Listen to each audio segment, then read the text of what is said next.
There's no finesse whatsoever. He just uses brute force and anger. And I kind of like that. Having a handguard on the front makes sense. Having a handguard on the back is idiotic.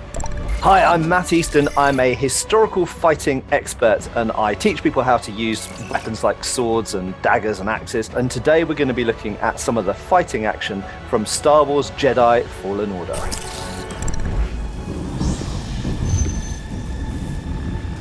I recognize that stance. Perhaps you've had some training after all. What position is he standing in? This like, it's also particularly weird that she says, "Oh, I recognize that guard." I don't. I've looked at hundreds of fencing systems from across history and across the world, and that is a pretty weird guard. If you held it like this or like that, then that would be a guard you find in European longsword, you find in Japanese kenjutsu, traditional, samurai martial arts. You find it in Korean, Chinese, all over. The position he's standing in is I would say it's not a good position. He's basically leading with the hands, and the sword is not presenting a threat. It's not point forward, and it's not really charged to cut either.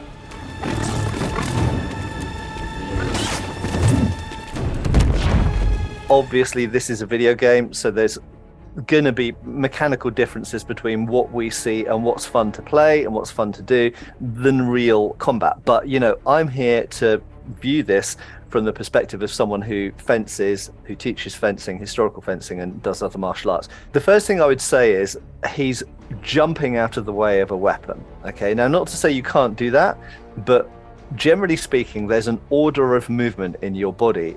Your hands are the quickest things to move, okay? So we can move our hands super quickly. If you're holding a weapon, it could be a stick or a sword, it doesn't matter, spear, anything. The end of that weapon is the fastest thing attached to you because of leverage, okay? So the tip of the weapon will always move far faster than you can move individually anything on your body. The feet and the body are the slowest, okay? So yes, we do step offline, we traverse, sometimes we roll, sometimes we jump. There are all of these things in martial arts, but if someone swings a sword at you, the tip of, or a lightsaber in this case, the tip of that lightsaber is moving so much faster than you can roll or move. The easiest and the most sensible way of dealing with an incoming sword or lightsaber is to use your own sword or lightsaber, because it can move quicker than you can move any other part of your body. I do like the use of the force push there though, and as I've said in previous things where I've looked at Star Wars, I love the fact that they use the left hand to do essentially space magic at the same time as using a lightsaber in the other hand. And this has a real world comparison with people that used a sword and a pistol, which was done for centuries. It was done in the age of piracy in the 17th century, and it was done all the way through to in fact, World War I. When British officers went into World War I, they went in with a sword in one hand and a revolver in the other.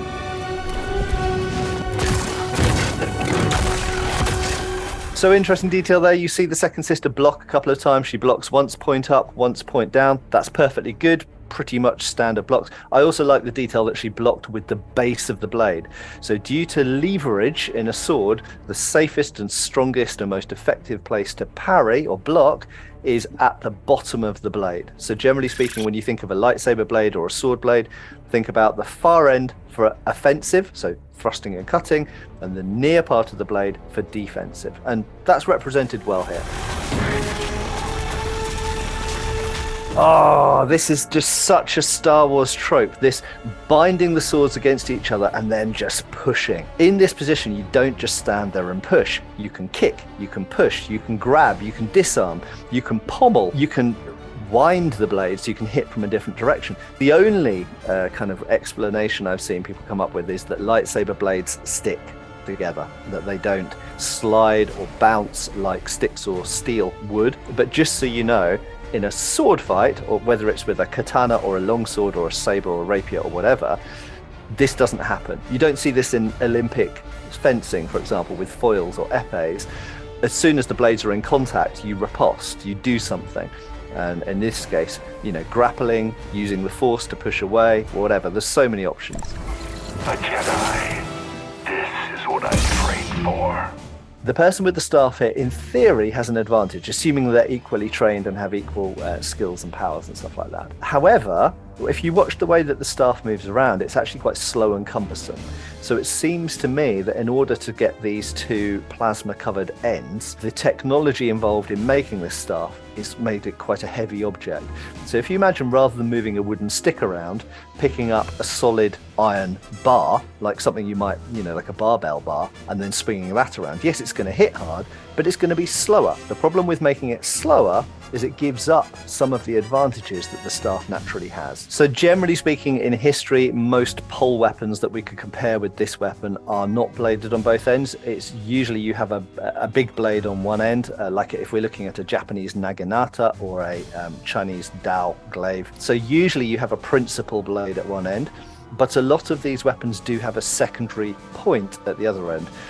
One of the problems with having blades on both ends is, whilst that might be great in single combat, if you're fighting in a group, it's very often going to become dangerous to all of your colleagues around you. The only possible exception really is there are certain types of poleaxe. If you look in Talhoffer's treatise, for example, of 1459, you can see examples of double-ended poleaxes. So they did exist, but they were only used in kind of single combat, judicial duel, or kind of ritualistic situations. They weren't, for the most part, really battlefield weapons for the aforementioned reasons. Die like the rest. So one thing you see when he's turning it there, so he's holding it in the middle, and within European quarterstaff traditions, this is actually called half-staffing. So quarterstaff is actually where you hold the staff at the back end and have most of the staff out in front of you, which is actually what we mostly see in European quarterstaff, Chinese staff, and Japanese staff as well. So contrary to what you might see in movies and like Robin Hood, actually most people throughout history have used a quarterstaff by holding one end and using the other end to hit and defend with. And then when you need to, you can swing around the other end, but you mostly hold it at the back end and use the reach advantage.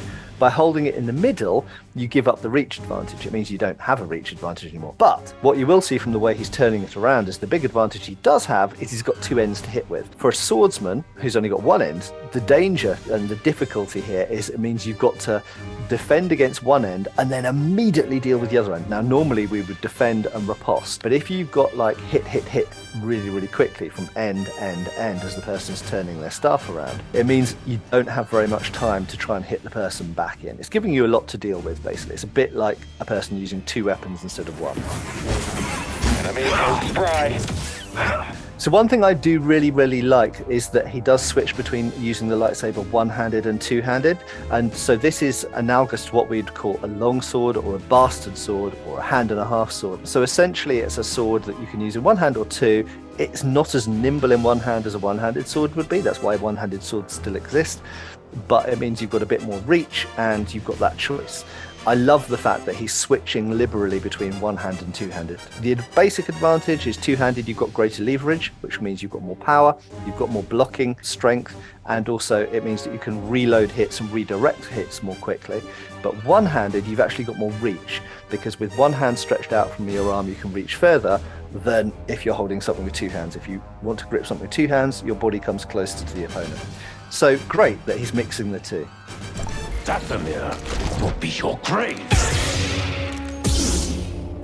Paired swords are another one of those things that actually work great in single combat, but don't work fantastically on the battlefield. The main reason, there's many reasons, but the main reason they don't work great on the battlefield is why have another sword in your other hand when you could use a shield? That being said, there are parts of the world where pairs of swords were used, famously in Thailand, in Vietnam, and in Japan as well. The katana and wakizashi were used together, most famously by Masashi. Not always, but usually one plays more of a defensive role and the other more of an offensive role. Doesn't always work like that, and they can switch over which is doing which role. In this case, there's a bit of a problem because pretty much one of the first cuts we see him do is like this. Now, you wouldn't normally bring both your weapons in towards each other. They're going to collide. You stand a fairly large chance of hitting your own hands. You could say, okay, so he's super high skilled and this is special attack.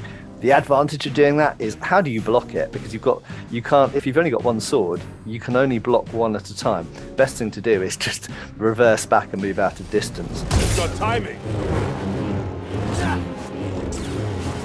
So his movements are really, really wide. And the problem with doing this is you create openings. When you do a big wind-up, it does what we call telegraphing. It sends a message to the opponent to tell them exactly what you're planning to do. Now, if you're doing it as a feint, as a trick, in other words, so you do this and they start to defend on that side and then you actually hit them on this side, then that would work. But if you're just continually doing these big old swings, you're just going to get your hands and your arms locked off. You become a very, very easy target for the opponent. And honestly, when we're fencing people, we kind of hope that our opponent fights like that because then they're easy to beat. This is not how I would fight against the person with 2 lightsabers at all. I think he's just making himself a completely easy target. So here we've got the classic Inquisitor style lightsaber that I first encountered watching Star Wars Rebels. It doesn't really make sense as a design, it's awful. I'll be honest, I'm a massive Star Wars fan and I love the design and I love the fact that this is a recognizable thing. But would I ever choose to use this as a weapon? No way. It's just terrible. It's got such a short handle in the middle. If you had just one guard on one side, that would work. Why is it on both sides? I mean, I know it's because they hold it in the middle and the thing spins around. That is the explanation. But as a hand guard, your guard, you don't have hand guards that project on the back because that's where your arm is.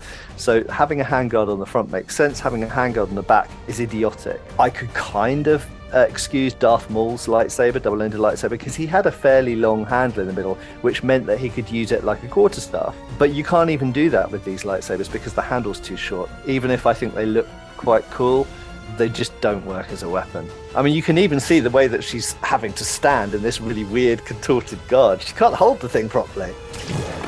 Weak technique. So I've never been a big fan of this block that you see him doing with the sword down the back. Now, not to say it's not done in some systems as an emergency last-ditch defense. In fact, it is. We find it in Japanese martial arts. We find it in European martial arts.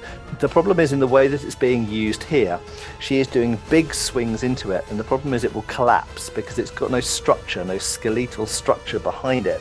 So by having the blade draped down the back, the first thing that happens when that blade gets hit is it will push your own blade into your back, probably killing him instantly.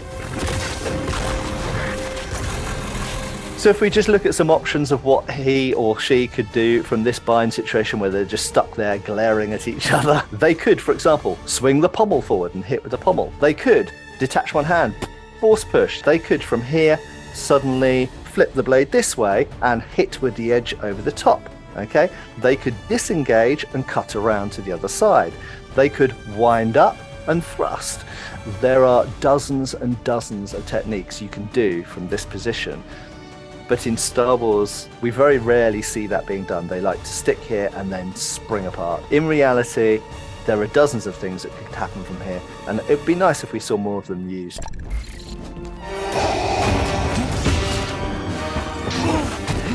So I love that they've captured Vader's way of fighting. Now, I'm not going to say that this is the way to use a lightsaber. Obviously, I'm here to critique the sword fighting, the fencing. But we also have to respect the characters and the canon that's gone before. And this is how Vader, when he really loses it, this is how he uses a lightsaber. He swings it like a great big heavy stick. And there's no finesse whatsoever. He just uses brute force and anger. And I kind of like that. I also love the detail that Vader uses his lightsaber a lot in one hand. My suspicion is that this is partly because of the armor that he wears. So one thing you will find is that you just cannot fight in armor in the same way that you fight out of armor. It doesn't matter any kind of armor, even if it's a modern police body armor, it will restrict your movement to some extent. It will affect how you use firearms. It will affect how you grapple. It even affects your center of gravity. And I really, really like the way that Vader uses his lightsaber a lot in one hand and sometimes in two hands. I love how he switches between the two.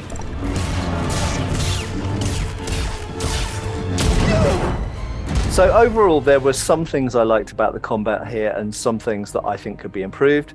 One of the things I did like is they move around circularly. I'm not a big fan of the kind of big rolling dives. I know that's quite popular in several games these days. They don't really look very Star Wars-y to me, and they don't really look like they would make sense in lightsaber combat. I love some of the creativity of some of the techniques they put in. I love the use of the Force to do various things with the left hand.